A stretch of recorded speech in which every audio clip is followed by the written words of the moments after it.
जय हिंद साथियों, इस वीडियो के अंदर ये सीरीज कंटिन्यू की जा रही है रेडियो ऑपरेटर और एसएससी जीडी के एग्जाम को देखते हुए। ये वो सारे क्वेश्चंस हैं, इसको आप बिल्कुल फॉर्मेलिटी मत समझिएगा। पहले मैं आपको थ्योरी पढ़ाऊंगा, उसके बाद उसी थ्योरी में से सवाल दूंगा आपको। और ये वो सारे सवाल हैं जो मैं खुद पढ़ाई कर रहा हूँ, क्योंकि मेरा भी जो है वो इधर आपका असिस्टेंट ऑपरेटर का वो फॉर्म मैंने भी भरा था। क्योंकि असिस्टेंट ऑपरेटर जो होता है वो कांस्टेबल से अपर होता है, और हर व्यक्ति चाहता है कि वो अपना प्रमोशन के लिए उसके नज़दीक जाए, अपने से ऊंचे पद के लिए जाए। वो पद चाहे किसी भी डिपार्टमेंट में हो, कोई भी हो। तो इसके लिए मैं जो पढ़ रहा हूँ, अपने साथ में जो भी नोट्स हैं मेरे, उनमें से ही क्वेश्चंस को कवर करूँगा। और कभी कभी वीडियो लेट हो सकता है, आप भी जानते हैं समय बहुत कम है। जनवरी के लास्ट में इसका एग्ज़ाम होगा, तो उसको भी ध्यान में रखते हुए खुद की पढ़ाई, अपनी नौकरी करना, साथ में आपको समय देना। तो इस तरह से इस वीडियो जो सीरीज चलेगी भाई, इसको पूरी तरह से आपको फुल सपोर्ट करना है। एकदम लाइक करके चैनल को सब्सक्राइब कर लीजिएगा। बाकी पूरा सपोर्ट रखेंगे तो बिल्कुल कंटिन्यू रखूँगा, जो जो पढ़ूंगा वो सब चीज़ आपके साथ में शेयर करता रहूँगा। बस आपके सपोर्ट की और एक कमेंट की ज़रूरत है, तो कमेंट आप करके बता दीजिएगा। बिल्कुल मोटिवेट होकर के आप बताइएगा, बहुत आज खुशी का दिन है। और जैसे ही मैं आया, बिल्कुल तबीयत ठीक नहीं है, रिकॉर्ड कर रहा हूँ, आपके एक कमेंट आया कि सर आप चालू कर दीजिएगा जो आपके पास में, जो आप पढ़ रहे हैं उस चीज़ को हमारे साथ में। बिल्कुल भाई, जो जो मेरे पास में रहेगा वो चीज़ें सारी मैं आपको जो है देने की कोशिश करूँगा। और बिल्कुल आप बिल्कुल टेंशन मत, ये मत सोचिएगा कंपनी कौन सी इसका एग्ज़ाम कराएगी, क्या करें क्या ना करें। जो पेपर पहले आता है उसकी प्राथमिकता पहले रखिएगा। सिलेबस वही रहने वाला है, कोई विशेष अंतर नहीं है। समय मिलने पर पूरा मैं गाइडेंस आपको करूँगा। फिलहाल मैं अपनी क्लासेस को स्टार्ट करता हूँ, तो वीडियो को बिल्कुल लाइक कर दीजिएगा। एक बार मैं दिखा देता हूँ, नीचे देखिए क्वेश्चंस भी मैंने यहाँ पर लिखे हुए हैं, और क्वेश्चंस का इन सब का जो है रिवीजन हम करेंगे। पहले एक बार थ्योरी आप देख लीजिएगा। ये क्लास नंबर 1 है, सेकंड थर्ड इस तरह से आती रहेगी, बस सपोर्ट की ज़रूरत है। अब देखिएगा यहाँ पर शुरुआत करते हैं। पहले आप समझिए, लास्ट में जो 40% दूंगा, 40 में से 40 स्कोर आना चाहिए भैया इस पेपर के लिए। अब देखिएगा लिखा हुआ है भारत में स्थानीय सुशासन। देखिएगा, भारत में स्थानीय सुशासन के जनक, यानी कि इनकी जो शुरुआत है वो किसने की थी, शुरुआत की बात कर रहा है वो। तो शुरुआत किसने की थी आपको पता होना चाहिए, लॉर्ड रिपन थे। कैबिनेट मिशन की सिफारिश के तहत 1946 में संविधान सभा का गठन हुआ था, और संविधान सभा में 389 सदस्य थे। ठीक है, महिला पुरुष को आप बता दीजिएगा कमेंट के अंदर। आर्टिकल 350 ए में यह प्रावधान है कि सरकार प्राथमिक शिक्षा के स्तर पर मातृभाषा में ही अध्ययन करने देने की सुविधा व्यवस्था करने का प्रयास करेगी। ये अनुच्छेद 350 ए में कहा गया है। मानव शास्त्र यानी कि एंथ्रोपोलॉजी वह विज्ञान है जो मानव से संबंधित है, तो मानव के शारीरिक सांस्कृतिक विकास के यानी उद्भव से संबंधित रखता है। बैंकिंग सोडा का रासायनिक सूत्र आपको जो है नाम उसका जो है और सूत्र याद रख लेना है, सोडियम बाइकार्बोनेट। सोडियम का जो प्रतीक होता है वो Na होता है। दिल्ली सल्तनत का कुतुबुद्दीन ऐबक मोहम्मद गौरी का जो है वो दास था। प्लासी कब युद्ध हुआ था, डेट बता दीजिएगा। प्लासी के युद्ध में रॉबर्ट क्लाइव के नेतृत्व में ईस्ट इंडिया कंपनी ने सिराजुद्दौला को हराया था। सारे सवाल जो पूछूंगा उसमें से कोई गलत नहीं होना चाहिए भाई, ध्यान से पढ़ लीजिएगा। गौतम बुद्ध का जन्म लुम्बिनी नेपाल में हुआ था। दिल्ली के लाल किले में मोती मस्जिद का निर्माण औरंगजेब ने करवाया था। दक्षिण भारतीय मंदिर की वास्तुकला की मुख्य विशेषता गोपुरम है। क्रोमोसोम जो होता है वो न्यूक्लियस में पाए जाते हैं। किस में पाए जाते हैं, न्यूक्लियस में। आगे सवाल है, भारत में राष्ट्रपति चुनाव में हिस्सा लेने वाली प्रथम महिला उम्मीदवार लक्ष्मी सहगल थी। अमीर खुसरो यानी अलाउद्दीन खिलजी के दरबार के विख्यात कवि थे। ठीक है, तो अलाउद्दीन खिलजी के दरबार में जो कवि थे वो अमीर खुसरो थे। उनका संबंध कहाँ से, कहाँ के रहने वाले हैं। सत्यमेव जयते का स्रोत मुंडक उपनिषद है, पता होगा आपको। हुमायूं का जन्म 1508 में काबुल में हुआ था। ये पिछली बार यूपी पुलिस में पूछा गया था। सारे सवाल जो एग्जाम में आए ऐसे, इसमें बाहर कोई नहीं है। कलिंग का जो युद्ध हुआ था 261 बीसी में हुआ था। और देखिएगा, अहमदनगर की आज़ादी को बचाए रखने के लिए चांद बीबी ने मुगलों से लड़ाई लड़ी थी। आगे देखिएगा, भारत में अब तक जो है वित्तीय आपातकाल कभी भी घोषित नहीं किया गया है भारत के अंदर। और बता सकते हैं कौन से आर्टिकल में जो है वो वित्तीय आपातकाल के संबंधित जानकारी दी गई है। राजेंद्र चोल की सबसे बड़ी उपलब्धि नौसेना शक्ति का उत्थान, यानी कि उन्होंने नौसेना शक्ति को काफ़ी बढ़ाया था। शाहजहाँ के 4 पुत्रों में से अथर्ववेद के अनुवाद का श्रेय धारा को जाता है। ठीक है, धारा ने जो अथर्ववेद का अनुवाद किया था उसको। आगे देखिएगा, आगे इंटरेस्टिंग सवाल आपके सामने है कि लोहा का शुद्धतम रूप पूछा जाए तो पिटवा लोहा। पीट करके लोहा बहुत अच्छा होता है, शुद्ध होता है, तो ऐसे याद रख लीजिएगा। पानी का अधिकतम घनत्व जो होता है वो 4 डिग्री सेंटीग्रेड पर होता है। ध्वनि की पिच या फ्रीक्वेंसी को डेसिबल में मापा जाता है, पता होगा। वर्तमान भारत, इसके रचयिता कौन है? स्वामी विवेकानंद है। आगे पूछा गया सवाल था कि भारत में जैन धर्म जो है वो चंद्रगुप्त मौर्य के शासनकाल में जो है फला फूला था। आगे देखो, ईस्ट इंडिया कंपनी की स्थापना 1600 ईस्वी में अकबर के शासनकाल में हुई थी, पता है तो बहुत अच्छी बात है। संसद के ऊपरी सदन का नाम राज्यसभा है। संविधान के भाग 4 में नीति निर्देशक सिद्धांत है, कहाँ से कहाँ तक है बता दीजिएगा। केवाईसी का पूर्ण रूप पूछा जाएगा तो नो योर कस्टमर, ये पता हो। वस्त्र का प्राचीन नाम आपको दंडकारण्य है, पता होगा। पीर पंजाल रेंज शिवालिक रेंज का ही एक हिस्सा है और शिवालिक रेंज में ही जो होता है सहारनपुर में शाकुंभरी माता का मंदिर आता है। आगे देखिएगा, भारत के लिए पहली बार समुद्र मार्ग की खोज पुर्तगाली ने की थी और 8 अप्रैल 1929 को भगत सिंह ने सेंट्रल लेजिस्लेटिव असेंबली में बम फेंका था। तो डेट ये पूछी गई थी। हिमाचल प्रदेश की राजधानी का नाम शिमला है और भारत में गेहूं का सबसे बड़ा उत्पादक जो है वो हमारा उत्तर प्रदेश ही है। आगे पूछे देगा, भाखड़ा नागल बहुउद्देशीय नदी घाटी परियोजना ये किस नदी पर है? सतलज नदी पर बनी हुई है। अर्थशास्त्र में CAD का फुल फॉर्म पूछा गया था, करंट अकाउंट डिपॉजिट। क्या? Current account deposit. आगे देखिएगा, शरीर के विभिन्न हिस्सों में रक्त का संचरण धमनियों, शिराओं और कोशिकाओं की मदद से होता है। आगे देखिएगा, आगे बहुत प्यारे सवाल है। BCG में बी का फुल फॉर्म पूछा गया था, वैसिलस होता है। प्लासी जो है पश्चिम बंगाल के नादिया जिले में पड़ता है, प्लासी स्थान। मानचित्र में समान टेम्परेचर वाली जगहों को संयुक्त करने वाली काल्पनिक रेखाओं को आइसोथर्म कहते हैं। थर्म मतलब थर्मामीटर होता है टेम्परेचर को मापने के लिए।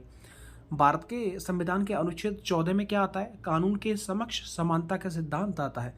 86 संवैधानिक संशोधन के माध्यम से शिक्षा के अधिकार को मौलिक अधिकार बना दिया गया था। पूछा गया था कि भारत का सर्वोच्च सैन्य पुरस्कार कौन सा होता है? बहुत सिंपल है, परमवीर चक्र है। भारत में सशस्त्र सेना का मुखिया कौन होता है? राष्ट्रपति। अभिनव बिंद्रा निशानेबाजी से संबंधित है। आगे बढ़ जाइएगा, सवाल आगे पूछा गया था। कोशिका झिल्ली होते हैं वो पादप और पशु कोशिकाएं दोनों में पाई जाती है, ठीक है। आगे देखिएगा, आगे पूछा गया था आनुवांशिकता की इकाई जीन होती है। आनुवांशिकता के नियम की खोज ग्रेगर मेंडल ने की थी। निकट दृष्टि दोष करने के लिए अवतल लेंस का उपयोग किया जाता है और दूर के लिए उत्तल का उपयोग किया जाता है। मोटरसाइकिल में बैक पीछे का देखने के लिए उसमें उत्तल लेंस का इस्तेमाल किया जाता है। रक्त में लोहे की कमी को एनीमिया बीमारी एनीमिया बोलते हैं। हाइपोथैलेमस ये आपके मस्तिष्क से संबंधित होता है। आगे देखिएगा, सौर प्रणाली में सबसे बड़ा प्राकृतिक उपग्रह पूछा गया तो वो गैनीमेड है। गुरुत्वाकर्षण के ब्रह्मांडीय नियम के आविष्कारक कौन थे? न्यूटन थे, ये होगा याद आपको। न्यूटन का जो तीसरा नियम था, हर क्रिया के समान विपरीत प्रतिक्रिया होती है, ठीक है। आगे देखो, गिर राष्ट्रीय उद्यान शेरों के लिए फेमस है और ये कहाँ पर है बता दीजिएगा। H2O को आमतौर पर क्या है? पानी के नाम से जाना जाता है। ये मैंने आपको थ्योरी कंप्लीट करवा दी है। अब मैं 40 सवालों को लेकर के आपके सामने रखता हूँ। 40 में से भाई 40 ही आने चाहिए। कोशिश करना कि 35 से और 40 के बीच में रहना चाहिए। स्कोर आपको कमेंट के अंदर बताना है। कितना आपका कमेंट आएगा मैं जान पाऊंगा कितने विद्यार्थी जो है वो सीरियस हैं। अब चलते हैं अपने आगे। अब देखिएगा, मेरा सवाल आपसे ये है कि हुमायूं का जन्म जो है वो कब हुआ था? आपको मैंने डेट बताया था 1508 में हुमायूं का जो है वो जन्म हुआ था और कहाँ पर हुआ था ये कमेंट करके आपको बताना। दोनों ही चीज़ मैंने आपको बताई थी। प्लासी के युद्ध में अंग्रेजी सेना का नेतृत्व जो है वो किसने किया था? तो उनका था रॉबर्ट क्लाइव। क्या था? Robert Clive. गौतम बुद्ध का जो जन्म हुआ था, जन्म स्थान कहाँ पर हुआ था? कुशीनगर या लुम्बिनी? तो वो लुम्बिनी में हुआ था। कहाँ पर हुआ था? लुम्बिनी में। बिल्कुल, आप 3 नंबर आपने काउंट कर सकते हैं। भारत के किस राज्य में सबसे कम लिंगानुपात है? ठीक है, सेक्स रेशियो जो है वो सबसे कम है वो आपके हरियाणा में और सबसे ज़्यादा है, सामान्य जानकारी है, ये आपके केरल में है। शिक्षा का मौलिक अधिकार किस संवैधानिक संशोधन द्वारा पारित किया गया था शिक्षा का? तो वो है 86। क्या है? 86वां है। आगे देखिएगा, भारत में शेरों के लिए एकमात्र राष्ट्रीय उद्यान मैंने आपको बताया था गिर राष्ट्रीय उद्यान है और ये कहाँ पर है? ठीक है, ये गिर राष्ट्रीय उद्यान कहाँ पर है? गुरुत्वाकर्षण का नियम जो है वो किसने दिया था? गुरुत्वाकर्षण यानी ऊपर से किसी चीज को नीचे खींचने की बात की जा रही है तो न्यूटन, मतलब सेब वाला नियम आपको याद आ गया होगा। ईस्ट इंडिया कंपनी की स्थापना किस मुगल शासक के शासनकाल में हुई थी? तो ईस्ट इंडिया कंपनी का बहुत आसान है, वो है अकबर। तो अकबर का भैया जन्म कब हुआ था और इनको जो है वो राज सिंहासन पर कब जो है पदस्थ किया गया था आपको बताना है। भारत की आज़ादी के बाद भारत में कितनी बार जो वित्तीय आपातकाल लगा है? तो अब तक जो है वो एक बार भी नहीं लगा है। आपको आर्टिकल याद होना चाहिए 352 और 356 और 360 जो वित्तीय आपातकाल का है वो 360 में आता है, ठीक है। और जो राष्ट्रीय आपातकाल का होता है वो 352 होता है, और 356 जो होता है वो राजकीय आपातकाल होता है। आगे देखिएगा, अमीर खुसरो किस सुल्तान के दरबारी कवि थे? तो उनका नाम था अलाउद्दीन खिलजी। क्या था? अलाउद्दीन खिलजी, याद हो जाएगा। आगे देखिए, सारे सवाल अगर आपने वो थ्योरी अच्छे से पढ़ी है तो भाई कम समय में आपको ध्यान से पढ़ना है। दिल्ली के लाल किले में मोती मस्जिद का निर्माण किस मुगल बादशाह ने करवाया था? तो चारों ऑप्शन को पढ़ करके एक ही आंसर आपके दिमाग में आ गया होगा, वो ए वाला है, औरंगजेब है। सत्यमेव जयते का आदर्श वाक्य कहाँ से लिया गया था? तो वो मुंडो कॉर्पोरेशन से लिया गया था। आगे देखिएगा, भारत में स्थानीय स्वशासन के जन्मदाता किस गवर्नर जनरल को माना जाता है? तो राइट आंसर, सबसे पहला वाला प्रश्न था ये, लॉर्ड रिपन। क्या था? Lord Ripon. Answer number B जो है वो ठीक हो जाएगा। संविधान के किस अनुच्छेद के अनुसार यह प्रावधान किया गया था कि प्राथमिक शिक्षा मातृभाषा में जो है वो दिया जाएगा? तो वो किस आर्टिकल में ऐसा बातें जो है वो कही गई थी? तो 350A ये आर्टिकल मैंने आपको बताया था, 2-3 आर्टिकल बताए थे मात्र। कुतुबुद्दीन ऐबक किसका दास था? तो कुतुबुद्दीन ऐबक जो किसका दास था? तो वो मोहम्मद गौरी का था। किसका था? मोहम्मद गौरी का था। आगे देखिए, हुमायूं का जन्म जो वो किस स्थान पर हुआ था? तो हुमायूं का जन्म की अगर देखो, हुमायूं का जन्म कब हुआ था? 1508 में। किस जगह पर हुआ था? तो काबुल में हुआ था। कहाँ पर हुआ था? काबुल में हुआ था। सारी चीज़ें आपको जो वो याद होती जानी चाहिए। आगे देखिएगा, आगे भाई वीडियो को लाइक कर दीजिएगा अगर नहीं किया है तो। आगे देखिएगा, भारतीय संविधान के किस अनुच्छेद में कानून के समक्ष सभी मनुष्यों को समानता का अधिकार आर्टिकल नंबर 14 देता है? 12 से 35 में मूल अधिकारों के बारे में जानकारी दी गई है, ठीक है। आगे देखिएगा, आगे भारत का सर्वोच्च सैनिक सम्मान होता है, सैनिक यानी जो सोल्जर को दिया जाता है वो होता है परमवीर चक्र। कौन? और अभिनव बिंद्रा का संबंध किससे है बताओ? निशानेबाजी। अभिनव बिंद्रा जो शूटिंग से संबंधित है। भारतीय संविधान के अनुसार सशस्त्र सेना का कमांडर कौन होता है? हमारे राष्ट्रपति जी होते हैं। किस आर्टिकल में राष्ट्रपति के चुनाव के बारे में जिक्र किया गया है? 55 या 54? क्या 55 या 54? राष्ट्रपति का जो इलेक्शन होता है वो 54 में होता है, 55 में होता है, बता दीजिएगा। संसद के ऊपरी सदन का नाम क्या होता है? वो होता है राज्यसभा, और नीचे वाला सदन होता है वो लोकसभा होता है, ठीक है। और जो होता है, ठीक है, पीपल पार्लियामेंट जो होता है वो भी आपका लोकसभा होता है। अब अगर आर्टिकल की बात करता हूँ तो आपको एक आर्टिकल याद होना चाहिए, 79, 80 और 81। ये आपका जो संसद होता है, ये आपका राज्यसभा होता है, और ये आपका लोकसभा होता है। तीनों आर्टिकल आपको जबरदस्त तरीके से याद होना चाहिए, कोई डाउट जो कहीं नहीं बननी चाहिए। अब आप एक बता दो, विधान परिषद हुए कितने राज्यों में? भाई कमेंट करके बता देना। भारतीय संविधान के किस भाग में नीति निर्देशक सिद्धांतों का वर्णन है? तो भाई नीति निर्देशक सिद्धांत जो होते हैं भाग 4 में आते हैं, और भाग 3 में जो आते हैं वो आपके मौलिक अधिकार आते हैं 12 से 35 तक। भाग 2 में नागरिकता है 5 से 11। क्या? 5 से 11। और भाग 5 में क्या है भैया, ये आपको मुझे बताना है। कोई दिक्कत वाली बात नहीं होनी चाहिए। कोई भी डाउट बनता है किसी भी सवाल में हो सकता है तो आप ज़रूर जो है वो बता सकते हैं, भैया आपने जो है ये क्वेश्चन जो एग्जैक्टली गलत बता दिया है। आगे देखो, किस देश के नाविक ने समुद्री मार्ग से भारत की खोज की थी? तो पुर्तगाली का नाविक था। कहाँ पर था? और पुर्तगाली जो है सबसे पहले हमारे देश में आए थे और लास्ट में ही गए थे। आगे देखो, हिमाचल प्रदेश की राजधानी पूछी गई थी, तो हिमाचल प्रदेश की जो राजधानी है बताओ, नैनीताल है या शिमला है? आपको दोनों में से एक ही आंसर का चयन करना है, नैनीताल या शिमला। बहुत सिंपल है, शिमला है। क्या है? शिमला है। देखो नैनीताल। अच्छा ये बताओ जरा मुझे, जो है फूलों की घाटी किस क्षेत्र को बोला जाता है? दूसरी बात, आपका जो ये नैनीताल है, नैनीताल में जो है एक स्कूल होता है, सैनिक स्कूल है, घोड़ाखाल, शायद अगर मैं ठीक हूँ तो घोड़ाखाल क्षेत्र पड़ता है, वहाँ पर सैनिक स्कूल बहुत फेमस है। आगे, भाखड़ा नागल बहुउद्देशीय परियोजना जो किस नदी पर है? तो भाखड़ा नागल की बात करते हैं तो सतलुज है, व्यास, सिंधु, या तो वो हो जाएगा सतलुज नदी। कौन सी हो जाएगी? सतलुज नदी हो जाएगी। कोई भी डाउट बनता है तुरंत बता दीजिएगा, तुरंत रोक दूंगा वीडियो को। आगे देखिएगा, आगे सवाल आपके सामने रखा है कि भारत का कौन सा राज्य गेहूं के उत्पादन में अग्रणी है? तो भैया वो उत्तर प्रदेश अपना यूपी है। और आगे देखो, पंजाब की राजधानी अगर पूछी जाए तो वो चंडीगढ़ है। एक्चुअली पंजाब हरियाणा दोनों की संयुक्त राजधानी आपकी जो है वो चंडीगढ़ है। कहाँ पर है?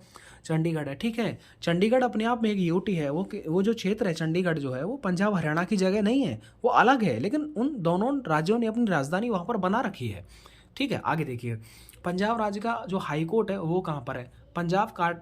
माफी चाहूँगा, पंजाब राज्य का जो उच्च न्यायालय है वो कहाँ पर है? तो वो आपका चंडीगढ़ में, ठीक है। आगे देखिए, पंजाब राज्य दिवस जो किस दिन सेलिब्रेट किया जाता है? ये नए होंगे, मैंने आपको पढ़ाया नहीं था, लेकिन फिर भी आप याद कर लीजिएगा, ये 1 नवंबर को सेलिब्रेट किया जाता है, ठीक है। आगे देखो, आनुवांशिकता के नियम की खोज जो है वो किसने की थी? बताइए बताइए। डार्विन ने। किसने की थी? डार्विन ने की थी। किसने की थी? डार्विन ने। ठीक है, या फिर मेंडल ने? No no no, exactly answer हो जाएगा ग्रेगरी मेंडल। क्या हो जाएगा? Gregory Mendel. बिल्कुल भाई, आपकी भावनाओं को मैंने समझ लिया, तो ग्रेगरी मेंडल जो है एग्जैक्टली राइट आंसर हो जाएगा। रक्त में लोहे की कमी को एनीमिया कहते हैं। क्या बोलते हैं? एनीमिया।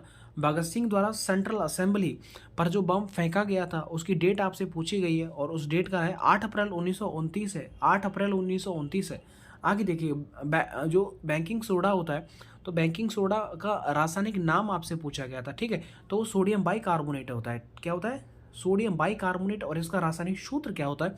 वो सूत्र जो अब आपको कमेंट कर देना है भाई, इतनी थोड़ी सी मेहनत तो आप करते रहिएगा, इंटरेस्ट आएगा। आगे देखो, पानी का अधिकतम घनत्व कितने डिग्री सेल्सियस पर होता है? तो वो 4 डिग्री। याद रखना, पॉजिटिव है, नेगेटिव नहीं है, पॉजिटिव है। दक्षिण भारत मंदिर का वास्तुकला की मुख्य विशेषता क्या है? कौन सी है बताओ? गोपुरम है। क्या है उसकी? गोपुरम है। ठीक है, आगे देखिएगा, आगे बढ़ जाते हैं।